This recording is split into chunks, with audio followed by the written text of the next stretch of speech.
Hey guys, I am James Erickson. And I'm Andres Erickson, and welcome back to...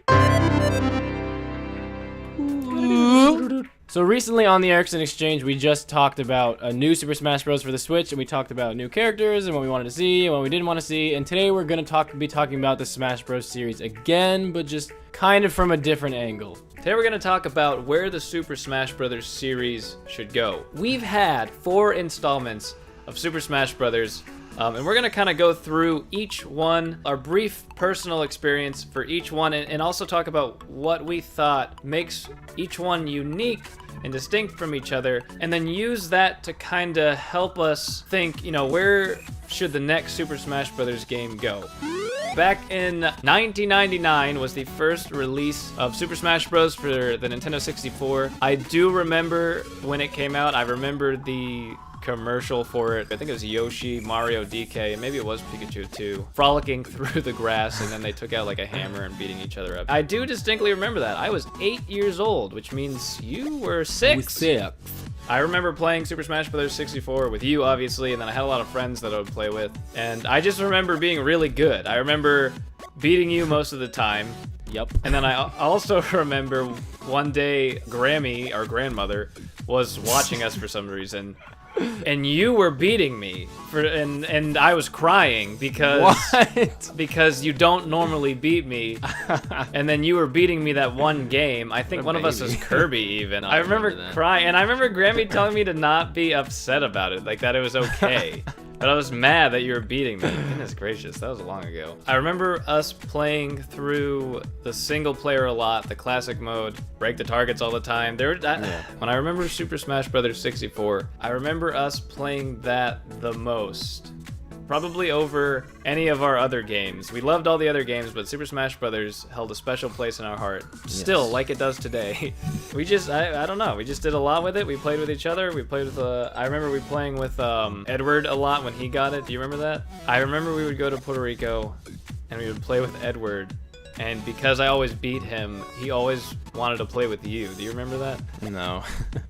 Oh, you don't remember that at all? Young. Nope.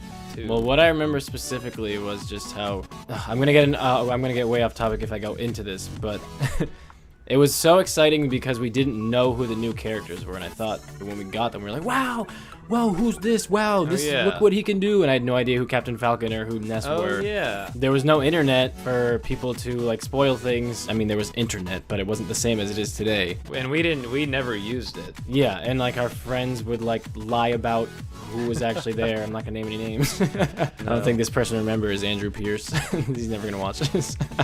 Do you remember I don't even remember him saying anything. I remember being over his house one time and saying that one of the new characters, I hope I'm not making this up because it was so long ago, but I know he did lie about something. I think he said it was a character that looked a lot like Link, and the picture I have in my head of what I remember him saying was just like Link with a bigger head and pointier nose. There were tons of things that I've read on the, actually, because around that time, maybe a year later or so, I would read stuff on the internet, like how to get the same characters but with different eyes, and you have to beat very hard on one life. I remember a friend from school, from elementary school, he was so serious. I remember him being so serious about it and so excited about it. Yeah. He said, you have to beat Metal Mario by throwing him off the stage, and like that's it. That's all you can do. He said Metal Luigi will come down and you have to fight him or something, and then you get them, I guess. I don't know.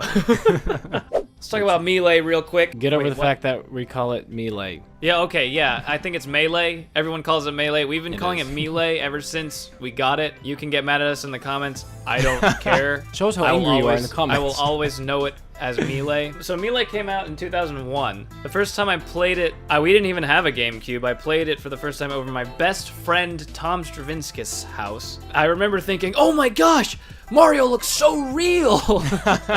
These graphics are so good. Because the graphics were a lot different than the Nintendo 64. The first time I played it was at my friend Greg's house. I remember specifically watching him. He was playing as Dr. Mario on Mute City, and I was like, oh my gosh, this is so cool because it looks so different from the first one. It was so new, and I was just like, I wanted it so bad. I'm not sure which one made a bigger impression on me. When we got Melee, That, I mean, just like Super Smash Bros. 64, we played that one so much, all the time, and we spent so much time trying to unlock all the characters, going through hours trying to unlock all the stages, and that's what made Melee fun. Not knowing what you were gonna get, but like reading about it or hearing about it, and then unlocking it. For some reason, I don't know if you remember this, but the trophies were really important to us too. Do you remember that? I remember it being more exciting to actually unlock them, as opposed to nowadays where it's like, oh, okay, cool, trophy. Yeah. I'm too busy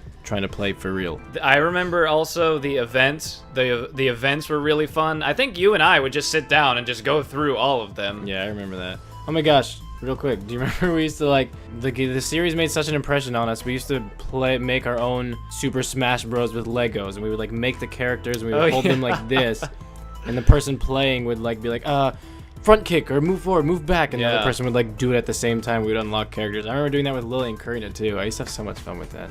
Yeah, we would play that when we weren't allowed to play video games, like during the week. When we were younger, we would sit, we used to go to Mass. We used to go to Catholic church when we were very young. And I would sit there and I would just imagine Mario and Fox like fighting on like the windowsill and stuff like that during the church service. Melee may have had the biggest impression on me. I think because that was the first one that had the adventure mode, and then we were so involved with the event matches, unlocking all the stuff. I thought there were just so many stages because the 64 version only had one unlockable stage. Yeah. Actually, one other thing about Melee that I loved was break the targets. Everyone had their unique break the targets. And the one that sticks out to me most, I think, was Young Link's. I'm not sure if Link's was almost the same, but Young Link's had, like, tree branches and stuff. It looked different. I think even Ice Climbers break the targets looked like the game Ice Climbers. You know what's funny about Brawl? Leading up to Brawl, like with all the character reveal stuff and the stage reveal stuff, I was like obsessed with this game. And I changed like, I didn't have my own laptop, so I don't know whose. I think it was just on our family computer. I changed the background to like a Brawl background, and then we got it for Christmas. Yeah, I guess I was 15 when we actually finally got it. I was like, finally! That was the one I was probably most excited for, but probably that's also the only one I knew was coming out leading up to it, because obviously internet wasn't the same when Melee came out and the first one came out, and we were chillin'. And it's been 7 years since the last one came out. We were thinking they weren't gonna make another one, I think. I think I was just too young to know how that stuff worked. So I was like, well, I hope they make another one someday. Obviously, one of the biggest differences with Brawl, or one of the greatest appeals of that one that was different from the other two, was the subspace and mystery. And I loved that so much, because for me personally, it played into my passion for like film and stuff. And it was just like really cool to see all the characters brought together. And like with these animated cutscenes, and it was like dark, which was so cool. I don't know, I just loved it so much. You've heard me blab about it before. I think the biggest thing that I appreciated about what was different in Brawl was that everybody, and I think Sakurai had said this in an interview, or I think it was Sakurai, when he came to Brawl, and it also changed a lot in Smash 4, but the animations of each character, what they looked like, all their moveset animations. They were given more personality. Right, they were more animated. Real quick, before we get into Smash 4, who are your mains in every game? We'll start with Smash 64. I played Mario all the time. That's funny. I played Link. Which boy. Is also funny, because you'd never play Link anymore. Never. That is funny. My mains in Melee were Mario and Fox, I think. In Melee, mine was Dr. Mario, and then maybe Fox? I don't know. And then Brawl, it was Mario and Fox again. And then Brawl, I was Mario, Fox, and Pikachu. And we would play, that's when we would play our one-stock low launch. Yeah. We started doing that with Brawl. And then Smash 4, I feel like our mains really got different. Yeah, Smash 4 is when we actually started getting pretty freaking competitive. Yeah. Smash 4 obviously came out in 2014. That was already 3 years ago. Oh my gosh. Almost 3 years ago. Time goes by so fast. To me, it still feels like a new game almost. When Smash 4 was coming out, now this is funny because you were very excited about Super Smash Bros. Brawl. For some reason, when Super Smash Brothers 4 was being talked about, the first thing I ever saw about it was the 50 fact extravaganza. In fact, you showed me that. When I saw the 50 fact extravaganza, I actually was super excited, and I was more excited for Smash 4 than I was for Brawl for some strange reason. I didn't even have a Wii U, and you got it first, and I remember telling you to FaceTime me so I can see you play. Do you remember that? Yeah, I do. Smash 4 was different in a lot of ways when it comes to the feel of the characters. There were a lot of complaints about Brawl being too slow. It wasn't fun to watch. It was compared to like Melee competitively. And I think when Smash 4 came out, the characters were more balanced. You had the opportunity to balance them because of updates and stuff like that. Yeah. If I had to say one thing stands out the most in Smash 4 than any other game, is that they really focused on the characters. And I said that before, but they added tons of characters, and they really went to town on their animations and making them unique. And I know they added clones back in, like Dr. Mario, and we've got Lucina in there. For me, I feel like Super Smash Bros. 4, I mean, the biggest thing about it is the online gameplay. And for me, it's the most unique thing about it that separates it from the other games is that I can finally play with other people who play this game, and I can see... Because I used to think I was so good at this game. I'm not bad I know, at it, me but too. like, then I started playing with people online, and I was like, wow, I'm not that good. Because people, obviously, as you know, are really, really good at this game. Mm-hmm. It's more fun for me when I'm playing with real people and not computers. I think most people agree. It's more challenging, and like now I never play solo mode or classic mode. I don't really care about the trophies or achieving anything. I like playing locally with friends and family and stuff when I can. But I just go online, I just use the online play, and that's all I do now, and it's nice and polished, and obviously the lag is terrible, but it's not nearly as bad as like Brawl and Brawl was. Brawl online play was unplayable, yeah. This one, I've got used to like the like minor delay if like when it's at its best. I can play with that, so it's not terrible, but yeah, I just feel like the gameplay mechanics are the best here than they've ever been, and I know some people don't agree, but oh well. I share the same opinion. I felt like the gameplay mechanics for the characters and how they are balanced with one another was beyond Brawl and Melee. I remember going back to Melee and just it feeling clunky and too slow. I know people love playing it. Yeah. It's a different game than Smash 4. We're at a point where we're in a transition now. We've had our fun with Super Smash Bros. For Wii U. If it comes out as a port on the Switch, it's gonna be the exact same thing, maybe an added character. You know, we've heard Sakurai wants to stop making Super Smash Bros., but I think Super Smash Bros. Has been such an iconic game that I do think that they will make a number 5, if you will, way down the line, whether Sakurai makes it or not. I think Super Smash Bros. Has become too big of a franchise or whatever, too big of a hit to not make more. And so let's briefly discuss what things they should do different, because if they do the same thing they did with Smash 4, we're gonna have tons more characters. I know. And crap single player. And I think single player had a very good spot in the Super Smash Bros. Series back then with Melee and Super Smash Bros. 64 and Brawl. Then Smash 4 came out and the single player stuff was lacking, but I still feel like the single player stuff should have a place. I think it has been a part of Super Smash Bros. In the past. So for a brand new Smash Bros, completely brand new, I think that, I mean, they can't make everybody happy, so obviously they can't just keep adding and adding and adding things. So I think that they should just start anew with one-player mode, keep in like the stuff that has always been there, if they can still do good things with it. Take out a lot of the extra modes, and maybe just, I would say put in some kind of story mode at least, like an important story mode that people actually want to play. Even the people who play online will want to play this story mode too, so it's not just a thing that's there. And I would say for the characters, just, they did a good job, I think, like putting Alf with Olimar just as a skin, and then all the villagers just different skins instead of separate characters. I would take out Dr. Mario and Lucina and just make them skins and take out extra characters that are too like clones.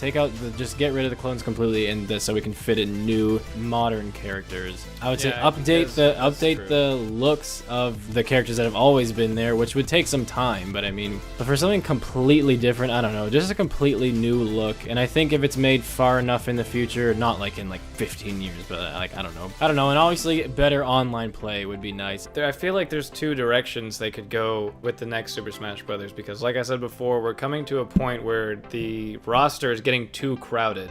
They could either do what League of Legends does. It's a weird game to compare with, but there are so many different... Hold on, let me check how many...